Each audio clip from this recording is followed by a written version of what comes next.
എൻ്റെ പേര് ആർ രവീന്ദ്രൻ. തിരുവനന്തപുരത്ത് ഉള്ളൂരാണ് താമസം. എൻ്റെ കൃഷിക്ക് ആവശ്യമുള്ള ജൈവവളമെല്ലാം ഞാൻ സ്വന്തമായിട്ട് ഉണ്ടാക്കിയെടുക്കുകയാണ്. മാലിന്യങ്ങളെ സംസ്കരിച്ച് സ്വന്തമായിട്ട് ഉണ്ടാക്കിയെടുക്കുന്നു. ഇതിൽ ഞാൻ ഈ സസ്യാമൃത് എന്നുള്ള പേര് കൊടുത്തപ്പോൾ എന്നോട് പലരും ചോദിച്ചിട്ടുണ്ട്, എന്താണ് അമൃത് പേര് ചോർത്തത്? അപ്പോൾ ഒരു മനുഷ്യനും ഒരു ജീവജാലങ്ങൾക്കും എല്ലാം അമൃതിന് തുല്യമായ ഭക്ഷണം കൂടി നമ്മൾ കഴിക്കുകയാണെന്നുണ്ടെങ്കിൽ നമുക്ക് പ്രതിരോധശേഷിയും ആരോഗ്യവും കിട്ടുള്ളൂ, നമ്മളെ മനുഷ്യന് കുട്ടികൾക്ക് നല്ല വളർച്ചയും കിട്ടുള്ളൂ. ആ ഒരു ഇത് വെച്ചും കൊണ്ട് ചെടികൾക്ക് വളർച്ച മാത്രം കിട്ടിയാൽ പോരാ, രോഗപ്രതിരോധശേഷി കിട്ടണം, ഉൽപ്പന്നം കിട്ടണം. ഉൽപ്പന്നം വന്നു കഴിഞ്ഞാൽ അതിന് നല്ല വെയിറ്റും അതിന് പ്രസരിപ്പും കൂടുതൽ ദിവസം ഇരിക്കത്തക്ക വിധത്തിലുള്ള സംവിധാനവും വേണം. അതിൻ്റെ എല്ലാം കൂടി ചേർത്താണ് സസ്യാമൃത് എന്ന് വെച്ചത്. അപ്പോൾ ഇന്നിപ്പോൾ ഇവിടെ ചെയ്യാൻ പോകുന്നത്, ഇവിടെ നിങ്ങൾ തണലിൽ നിന്ന് എനിക്ക് ആവശ്യപ്പെട്ടത് സസ്യാമൃത്. ഇപ്പോൾ സസ്യാമൃതാണ് ഇപ്പോൾ ഞാൻ അവസാനം ഉണ്ടാക്കിയ വളം. സസ്യാമൃതം ഉണ്ടാക്കിയിട്ട് അതിൻ്റെ ഒരു വേർതിരിച്ചുണ്ടാക്കിയാണ് സസ്യാമൃത പ്ലസ്. അപ്പോൾ അതിലേക്ക് ആവശ്യമെന്ന് വെച്ചാൽ കോഴിക്കാഷ്ടം, ഫ്രഷ് കോഴിക്കാഷ്ടമായിരിക്കണം. നമ്മൾ കോഴി ചവിട്ടി ഉറപ്പിച്ചതോ മരപ്പൊടി ഇട്ടതോ ഒന്നുമല്ല, ഫ്രഷ് കോഴിക്കാഷ്ടത്തിൽ നിന്നാണ് ഈ സസ്യാമൃതം ഞാൻ ഉണ്ടാക്കിയെടുക്കുന്നത്. അപ്പോൾ അതിനുവേണ്ടി നമ്മൾ ആദ്യം തയ്യാറാക്കേണ്ടതിൻ്റെ കൂടാണ്. കൂട് ഈ കോഴി കാഷ്ടിച്ചാൽ അത് തറയിൽ വീഴുകയോ വീണാൽ അതിൽ കോഴി കയറി ചവിട്ടുകയോ മറ്റുള്ള മരപ്പൊടികളൊന്നും ഇടാത്ത വിധത്തിലാണ് ഈ കോഴിക്കൂട് ഞാൻ സെറ്റപ്പ് ചെയ്തിരിക്കണം. ഞാൻ ഉണ്ടാക്കിയിരിക്കുന്ന വിധത്തിലുള്ള കൂട് അങ്ങനെയാണ്. ആദ്യം ഒരു 4 അടി കൂടുതൽ പൊക്കത്തിന് ഒരു പ്ലാറ്റ്ഫോം ഉണ്ടാക്കി കോഴിയെല്ലാം അതിനകത്താണ്. അപ്പോൾ അത് എപ്പോഴും വേണോ നമുക്ക് ആ പ്ലാറ്റ്ഫോം എടുത്ത് മാറ്റത്തക്ക സംവിധാനത്തിലാണ് കൂട് സെറ്റപ്പ് ചെയ്തിരിക്കുന്നത്. അപ്പോൾ ഈ വിധത്തിൽ സെറ്റപ്പ് ചെയ്തിട്ട് അടിയെല്ലാം കോൺക്രീറ്റ് ചെയ്ത് സിമൻറ്റ് ഇട്ടിട്ടുണ്ട്. ഏറ്റവും അടിയിൽ ഇടുന്നത് അസിഡിറ്റി മാറ്റിയ ചകിരിച്ചോറാണ്. അതും അസിഡിറ്റി മാറ്റി തന്നെ ആവണം. കാര്യം നമ്മളിപ്പം മണ്ണെല്ലാം അസിഡിറ്റി മാറ്റി കൃഷി ചെയ്യാൻ ഉപയോഗിക്കുമ്പോൾ ഇതിലിടുന്ന ചകിരിച്ചോറിന് അസിഡിറ്റി ഉണ്ടെങ്കിൽ വീണ്ടും അത് ഗുണമേന്മ കുറയണം. അസിഡിറ്റി മാറ്റിയ ചകിരിച്ചോറ് ആദ്യം സ്റ്റെപ്പായിട്ട് പിരിക്കും. അതിൻ്റെ മുകളിൽ നിന്നുകൊണ്ട് കോഴിയെല്ലാം കാഷ്ടിക്കും. അപ്പം കോഴി കാഷ്ടിച്ച് കഴിഞ്ഞാൽ കോഴി അതിനകത്ത് കാഷ്ടിച്ചെടുത്ത് കയറി ചവിട്ടി ഉറപ്പിക്കാത്ത വിധത്തിലാണ് കൂട് സെറ്റപ്പ് ചെയ്തിരിക്കുന്നത്. അപ്പോൾ അതിൻ്റെ മുകളിലാണ് നമ്മൾ ഈ കോമ്പൗണ്ട്, അത് നമ്മളിപ്പം എല്ലാം ഞാൻ ഉണ്ടാക്കി വെച്ചിട്ടുണ്ട്. ഈ കോമ്പൗണ്ടിന് അതിൻ്റെ മുകളിൽ കൂടി ഇട്ടിട്ട് ഞാൻ തുറപ്പിച്ച് തൂത്ത് കഴിഞ്ഞാൽ എല്ലാം അടിയിപ്പോവും.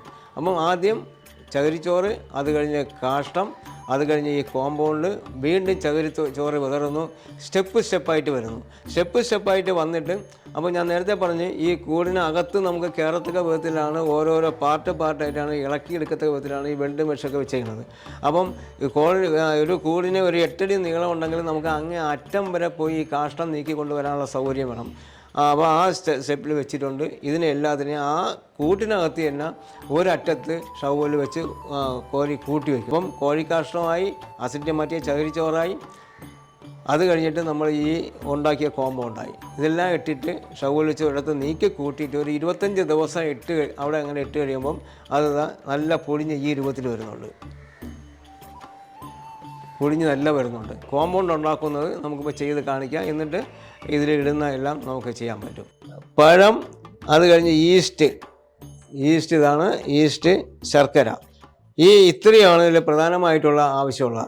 ഇത് നമുക്ക് ഒരു ഉദ്ദേശം 50 കിലോ കോഴിക്കാഷ്ടം ഉണ്ടെങ്കിൽ ഒരു 10 കിലോ നമുക്ക് പഴം വേണ്ടി വരും. പഴം എന്ന് പറയുന്നത് നമുക്കിപ്പോൾ നല്ല പഴമൊന്നും വേണ്ട. നമ്മൾ വേസ്റ്റ് പഴം കടകളിലൊക്കെ കിടന്ന നല്ല പഴുത്ത് മോശപ്പെട്ടതും ഇല്ലെങ്കിൽ അപ്പോൾ അവർ കളയാൻ വേണ്ടി വെച്ചേക്കുന്നത് ഇതൊക്കെ മതി. അപ്പോൾ 50 കിലോ കോഴിക്കാഷ്ടം ഉണ്ടെങ്കിൽ ഒരു 10 കിലോ പഴം. ഈസ്റ്റ് ആണെങ്കിൽ നമുക്ക് ഇപ്പം എല്ലാം ലൂസ് കിട്ടാൻ പാടാണ്. ഇതിൻ്റെയൊക്കെ കുറച്ച് വാങ്ങിച്ചിട്ട് ലൂസ് വാങ്ങിച്ച് വെച്ചാൽ കേടായി. ഇപ്പം ഇതേപോലത്തെ 50 കിലോയ്ക്കാണെങ്കിൽ ഒരു 3 കുപ്പി മതി.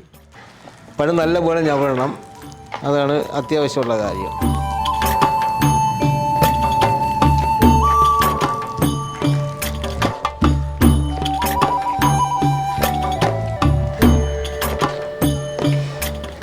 ഇതിൽ കുറച്ച് നമ്മൾ ആവശ്യത്തിന് പഴം ചവിടിയിട്ടുണ്ട്. ഇപ്പോൾ ഈസ്റ്റിലാണ് ഇതിലിപ്പോൾ ഇത്രയും പഴത്തിന് ഇത്രയും ഈസ്റ്റ് മതി.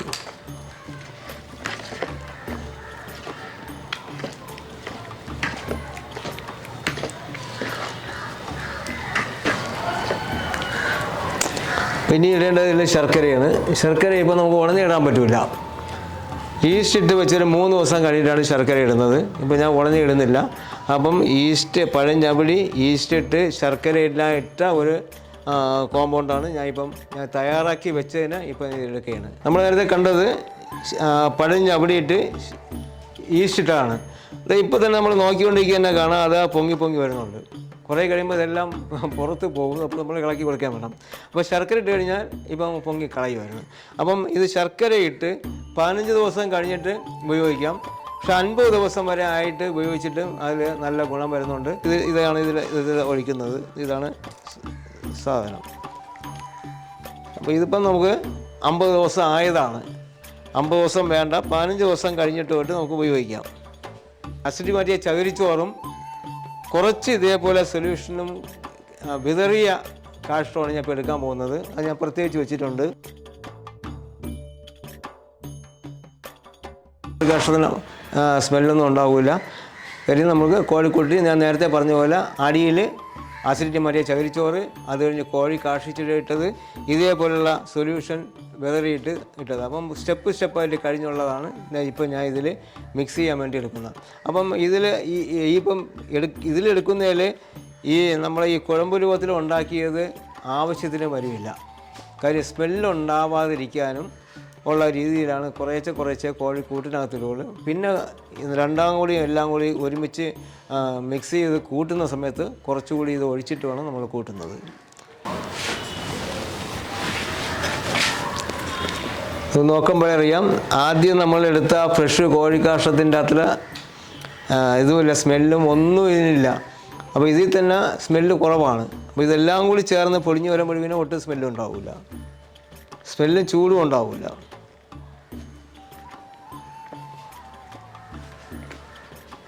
ഇപ്പം നേരത്തെ പറഞ്ഞ 50 കിലോ കോഴി കാഷ്ടത്തിൻ്റെ 10 കിലോ പഴം പറഞ്ഞു, ഒരു 3 കിലോ ശർക്കര, 2-2.5 കിലോ ആയിരുന്നാലും മതി. 3 കിലോ ആണെങ്കിൽ ഏറ്റവും നല്ലതാണ്. അത് നമുക്ക് വില കുറച്ചും പൊടിയൊക്കെ കിട്ടണമെങ്കിൽ കൂടുതൽ ശർക്കര ഇടാം. ഇതിൽ ഒന്നും കിട്ടിയില്ല, നല്ല ശർക്കരയെ കിട്ടിയുള്ളൂ. ചില സീസണിലൊക്കെ മോശപ്പെട്ട ശർക്കര കിട്ടുള്ളൂ. അങ്ങനെയാണെങ്കിൽ ശർക്കരയുടെ അളവ് ഒരു 2 കിലോ 2.5 കിലോ ആയിരുന്നാലും മതി. പക്ഷേ നമ്മളെല്ലാം കൂടി മിക്സ് ചെയ്ത് വരുമ്പോൾ നമുക്കറിയാൻ പറ്റും ഇതിൽ ശർക്കര കുറവാണെന്നുള്ള കാര്യം നമുക്ക് തോന്നുന്നു. സ്മെല്ലിനൊരു മാറ്റം ഉണ്ടാവുകയും ചെയ്യണമെങ്കിൽ കുറച്ചും കൂടി ശർക്കര ലയിപ്പിച്ച് നമുക്കിത് തളിച്ചെടുക്കാം. അങ്ങനെ പല ഘട്ടങ്ങളിലായിട്ടാണ് ഞാൻ ചെയ്യുന്നത്. അപ്പോൾ ഇതിലിപ്പോൾ ഇത്രയും കോഴിക്കാഷ്ടം ഞാൻ ഇട്ടിട്ട് ഇളക്കി വയ്ക്കാൻ പോവുകയാണ്. നമുക്ക് ഇളക്കി വയ്ക്കാൻ ഇതിലിപ്പോൾ ഇങ്ങനെ ഇളക്കൊണ്ടാണ് ബുദ്ധിമുട്ടായിട്ട് തോന്നുന്നത്. മറ്റേ നമുക്ക് കോഴിക്കൂട്ടിനകത്ത് വെച്ച് തന്നെ ഷവ്വിൽ വെച്ച് കോഴി ഇളക്കി എടുത്ത് കൂട്ടുകയാണ്. യാതൊരു ബുദ്ധിമുട്ടും നമുക്കുണ്ടാവുന്നില്ല. അപ്പോൾ നിങ്ങളെ കാണിക്കാൻ വേണ്ടി ഇതിങ്ങനെ ചെയ്തതന്നേ ഉള്ളൂ. ആദ്യം പറഞ്ഞത് നമ്മളിപ്പോൾ നമ്മൾ സ്വന്തമായിട്ട് കൂടുണ്ടാക്കി ഒരു പ്ലാറ്റ്ഫോമിൻ്റെ പുറത്താണ് കോഴിയെ വളർത്തുകയാണെങ്കിൽ ഉള്ള രീതിയെ ഞാൻ പറഞ്ഞു. അപ്പോൾ അതിൽ ചകിരിച്ചോറ് ഇടേണ്ട വിധമൊക്കെ ഞാൻ പറഞ്ഞു. പക്ഷേ നമുക്കിപ്പം കോഴിയില്ല, നിങ്ങൾക്ക് ഈ സസ്യാമൃതമുള്ള വളം ഉണ്ടാക്കണം എന്നുണ്ടെങ്കിൽ അടുത്തുള്ള വീട്ടിൽ നിന്നാണ് കോഴിക്കാഷ്ടം കൊണ്ടുവന്ന് നമ്മൾ ചെയ്യാൻ ഉദ്ദേശിക്കുകയാണെങ്കിൽ ഒരു ഉദ്ദേശം 50 കിലോ കോഴിക്കാഷ്ടം നമുക്ക് ഉണ്ടെങ്കിൽ ഒരു 10 കിലോ പഴം, ഒരു 2 കട്ട ചകിരിച്ചോറ്. ആ ചകിരിച്ചോറിൽ പ്രധാനമായിട്ട് നമ്മൾ ശ്രദ്ധിക്കേണ്ട കാര്യം അസിഡിറ്റി മാറ്റി എന്നുള്ള തന്നെ ആയിരിക്കണം. അസിഡിറ്റി മാറ്റിയെന്ന് നിങ്ങൾക്ക് ഉറപ്പ് വരണം. കാര്യം എല്ലായിടത്തും ചകിരിച്ചോറ് അസിഡിറ്റി മാറ്റിയെന്ന് പറഞ്ഞ് തരുന്നുണ്ട്. ഞാൻ പല പ്രാവശ്യം പലയിടത്തുനിന്നും വാങ്ങിച്ചുകൊണ്ട് വെച്ചിട്ട് അപ്പോൾ നമുക്കത് ചെടികൾ നട്ടിട്ട് നമ്മൾ വളപ്രയോഗമെല്ലാം ചെയ്ത് ചെടി നടുമ്പോൾ ആ ചെടിയുടെ വളർച്ച കാണുമ്പോൾ അറിയാം നമ്മൾ അസിഡിറ്റി മാറ്റിയ മണ്ണും എല്ലാം ഗുണമായിട്ട് എല്ലാം ട്രീറ്റ് ചെയ്ത മണ്ണാണെങ്കിൽ തന്നെയും നമുക്ക് അബദ്ധം പറ്റിയത് ആ ചകിരിച്ചോറെന്നാണെന്ന് എനിക്ക് പല പ്രാവശ്യം എനിക്ക് മനസ്സിലായിട്ടുണ്ട്. അതുകൊണ്ട് ഞാൻ പ്രത്യേകിച്ച് ക്ലാസ്സിന് വരുന്നവരോട് പറയുന്നത് വെച്ചാൽ വാങ്ങിക്കുമ്പോൾ നമുക്ക് ഒരു കട്ട ചകിരിച്ചോറ് വാങ്ങിക്കുക. അത് ചിലപ്പോൾ 5 കിലോ എന്ന് പറയുന്നത് ചിലപ്പോൾ 4,800 4,900 കാണുള്ളൂ. അപ്പോൾ അങ്ങനെ വേണമെങ്കിൽ 2 കട്ട അതിന് ഉപയോഗിക്കണം. 2 കട്ടയാകുമ്പോൾ 10 കിലോയ്ക്ക് ചിലപ്പോൾ കുറയും, ചിലപ്പോൾ കൂടും. അപ്പോൾ ആ ചകിരിച്ചോറ് വേണം നമുക്കതിൽ ഉപയോഗിക്കേണ്ടത്. അപ്പോൾ ഉപയോഗിക്കാന്ന് വെച്ചാൽ